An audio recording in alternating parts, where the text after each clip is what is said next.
ان لکل امت فتنۃ وفتنۃ امتی المال۔ حضور نبی کریم سرور دو عالم صلی اللہ علیہ وسلم نے ارشاد فرمایا، ہر امت کے لیے ایک آزمائش ہوا کرتی ہے، اور میری امت کی آزمائش وہ مال میں ہے۔ یہ ترمذی شریف کی روایت ہے۔ حضرت کعب بن عیاض رضی اللہ تعالیٰ عنہ اس حدیث شریف کے راوی ہیں۔ اس حدیث میں آپ نے فرمایا کہ ہر امت کے لیے ایک فتنہ ہوتا ہے، یعنی ایک آزمائش ہوتی ہے جس کے ذریعے اس کو آزمایا جاتا ہے، اس کا امتحان لیا جاتا ہے۔ تو اگر وہ امتحان میں کامیاب ہو جائے تو وہ کامیاب امت ٹھہرتی ہے، اور کامیاب امت کے لیے جنت کا وعدہ ہے۔ اور اگر اس آزمائش میں، اس امتحان میں وہ فیل ہو جائے تو وہ ناکام قوم، ناکام امت قرار پاتی ہے، اور ناکام لوگوں کے لیے جہنم ہے۔ مال کو جو فتنہ قرار دیا گیا ہے اس امت کے لیے، اس کی بنیادی وجہ یہ ہے کہ مال جب انسان کے پاس آتا ہے تو بہت سارے لوگوں کو مال سرکش بنا دیتا ہے۔ مال آنے کے بعد انسان یہ سمجھتا ہے کہ یہ سب کچھ مجھے اپنے ہنر، اپنی صلاحیت، اپنی استعداد، اپنی شخصیت، اپنے فن، اپنی ڈگری کی وجہ سے ملا ہے۔ یعنی وہ اس مال کو اپنا حق سمجھتا ہے، اور اپنا حق سمجھنے کی وجہ سے اللہ تعالیٰ نے جہاں اس کو خرچ کرنے کا حکم دیا ہے وہاں اس کو خرچ نہیں کرتا۔ تو جب خرچ نہیں کرتا تو یہی مال قیامت کے دن اس کے لیے سانپ بن کر، اس کے گلے میں توق بن کر ڈال دیا جائے گا، اور یہی مال اس کو ڈسے گا۔ صحابہ کرام رضوان اللہ علیہم اجمعین نے دونوں طرح کے حالات دیکھے۔ ایک وقت اور ایک حال وہ تھا مکہ مکرمہ میں کہ انہوں نے بہت تکلیفیں برداشت کی، طرح طرح کے مختلف طریقوں سے صحابہ کرام رضوان اللہ علیہم اجمعین کو ستایا گیا، انگاروں پر لٹایا گیا، کوڑے مارے گئے، سینے پر پتھر رکھ کر توڑے گئے، ہر قسم کے ستم ان پر کیے گئے۔ ایک وہ دور بھی تھا، اور ایک دور صحابہ کرام نے مدینہ منورہ میں دیکھا، اور بعد میں جب حضور علیہ الصلاۃ والسلام کے دنیا سے پردہ فرمانے کے بعد جب فتوحات کا دور شروع ہوا، حضرت ابوبکر صدیق رضی اللہ عنہ کے دور میں، حضرت عمر فاروق رضی اللہ تعالیٰ عنہ کے دور میں، تو صحابہ نے وہ دور بھی دیکھا کہ جب اللہ تعالیٰ نے ان کو بہت زیادہ غنا، بہت زیادہ تونگری اور مالداری عطا فرمائی تھی۔ لیکن صحابہ کرام کا کمال یہ تھا کہ اس مال نے ان کو، ایسا نہیں ہے کہ اس مال کی وجہ سے وہ اپنے دین سے، اپنے عمل سے، اپنے کردار سے ذرہ برابر بھی ان کے قدم ڈگمگائے ہوں۔ چنانچہ صحابہ کرام کا یہ معمول تھا کہ وہ اپنی پرانی حالت کو یاد کیا کرتے تھے۔ حضرت ابو ہریرہ رضی اللہ تعالیٰ عنہ کے بارے میں آتا ہے کہ ایک مرتبہ وہ کھانسنے لگے تو ایک کاٹن کا کپڑا تھا جس کے ذریعے انہوں نے اپنے یعنی منہ کو صاف کیا۔ تو اس پر انہوں نے کہا کہ اللہ کا شکر ہے کہ ابو ہریرہ کو اللہ نے یہ کپڑا فراہم کیا ہے، آج اتنی اللہ نے مجھے نعمتیں دی ہیں کہ میں اب کپڑے سے منہ صاف کرتا ہوں۔ اور مجھ پر ایک دور ایسا گزرا تھا کہ میں حضرت عائشہ اور حضور علیہ الصلاۃ والسلام کے ممبر، ان کے گھر اور ممبر کے درمیان بیٹھا ہوتا تھا، اور بھوک کی وجہ سے میں اتنا نڈھال ہوتا تھا کہ پیٹ کو زمین کے ساتھ لگائے رکھتا تھا۔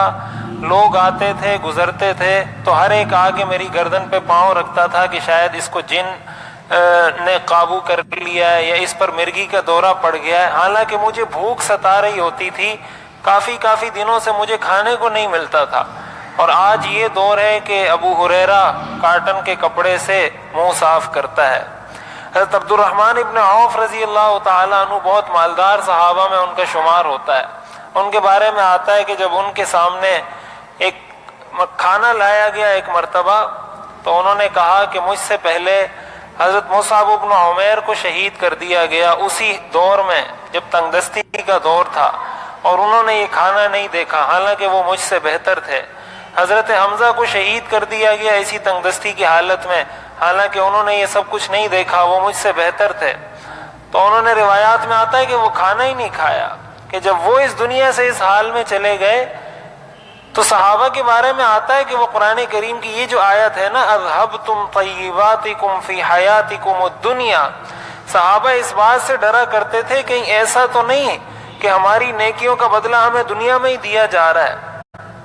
تو وہ فتوحات کو، ان نعمتوں کو بھی ڈر ڈر کر استعمال کرتے تھے۔ حضرت عمر رضی اللہ تعالیٰ عنہ امیر المؤمنین خلیفۃ المسلمین ہو کر ان کے کپڑوں میں 12 پیوند لگے ہوتے تھے،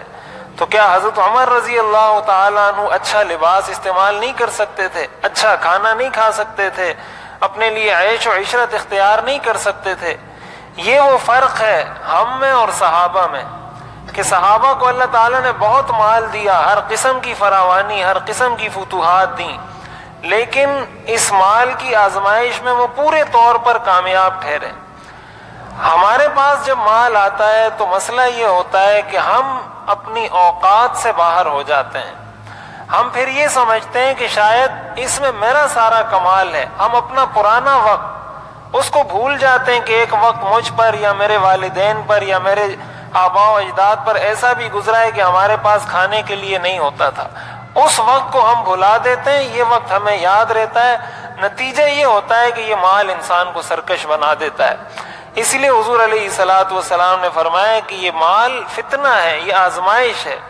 حدیث شریف میں آتا ہے حضور علیہ الصلوۃ والسلام نے فرمایا مل فقر اخشى علیکم، کہ مجھے تم پر فقر کا خوف نہیں کہ فقر کی وجہ سے تم گمراہ ہو جاؤ گے، ولیکن اخشى علیکم الدنیا، لیکن مجھے جو خطرہ ہے وہ مالداری کا ہے، دنیا کا ہے۔ جب یہ تمہارے پاس آئے گا فتنافسوها کما تنافسوها، تو تم بھی اس میں ایک دوسرے سے ایسے آگے بڑھنے کی کوشش کرو گے جس طرح تم سے پہلی امتیں یہ مقابلہ کرتی رہی ہیں، فتہلککم کما اہلکتہم، تو یہ تمہیں بھی اسی طرح ہلاک کر دے گا جس طرح تم سے پہلی امتوں کو ہلاک کیا ہے۔ تو اگر انسان کے پاس مال آئے لیکن اس کو اللہ کی حدود کا پتہ ہو، وہ اپنی اوقات میں رہے، اس کو اللہ کی مرضی کے مطابق خرچ کرے، تو یہ اللہ کی بہت بڑی نعمت ہے۔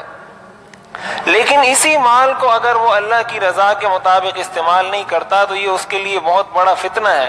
دنیا کے اندر مالداری یہ بھی امتحان ہے، اور دنیا کے اندر تنگ دستی اور فقر یہ بھی امتحان ہے۔ مالداری میں انسان کا یہ امتحان ہے کہ یہ سرکشی اختیار کرتا ہے یا شکر کرتا ہے، اور فقر میں انسان کا یہ امتحان ہے کہ یہ شکوے شکایت کرتا ہے یا صبر کرتا ہے۔ یہاں دونوں حالتیں امتحان کی ہیں۔ تو اگر انسان اس کو اچھے طریقے سے استعمال کرتا ہے، اس کے لیے مرنے کے بعد صدقہ جاریہ اپنے لیے بناتا ہے، اس کو اچھے کاموں میں لگاتا ہے، تو یہ بہت ہی اچھی چیز ہے، اس کی شریعت میں تعریف کی گئی ہے۔ ایسا نہیں ہے کہ بالکل ہی مال فتنہ ہے، بعض لوگ یہ کہتے ہیں کہ مال فتنہ ہے، دنیا فتنہ ہے، ایسی بات بھی نہیں ہے۔ اس لیے کہ صحابہ کرام کے اندر ایسے بہت سارے جلیل القدر صحابہ، عشرہ مبشرہ میں سے ایسے صحابہ ہیں جو انتہائی مالدار، اتنے مالدار تھے کہ ہم اس کا تصور بھی نہیں کر سکتے۔ حضرت عبد الرحمن بن عوف رضی اللہ تعالیٰ عنہ انہی میں سے ہیں۔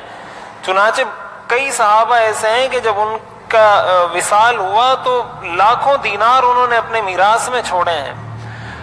تو یہ فتنہ اس وقت بنتا ہے، آزمائش اس وقت بنتا ہے جب انسان شریعت سے ہٹ جائے۔ اگر شریعت پر عمل کر رہا ہے، اس کو جائز طریقے سے کما رہا ہے، حلال طریقے سے کما رہا ہے، اللہ کی مرضی کے مطابق کما رہا ہے، تو یہ اس کے لیے بہت بڑی نعمت ہے، اور اس کا مطلب وہ اس امتحان میں کامیاب جا رہا ہے۔ اس لیے ہمیں اپنے گریبان میں جھانکنا چاہیے، اپنے آپ کو دیکھنا چاہیے، وقتاً فوقتاً اپنا محاسبہ اور احتساب کرتے رہنا چاہیے، تاکہ یہ مال کہیں ہمیں دین سے، مذہب سے اور اللہ سے دور نہ لے جائے۔ اللہ تعالیٰ عمل کرنے کی توفیق عطا فرمائے۔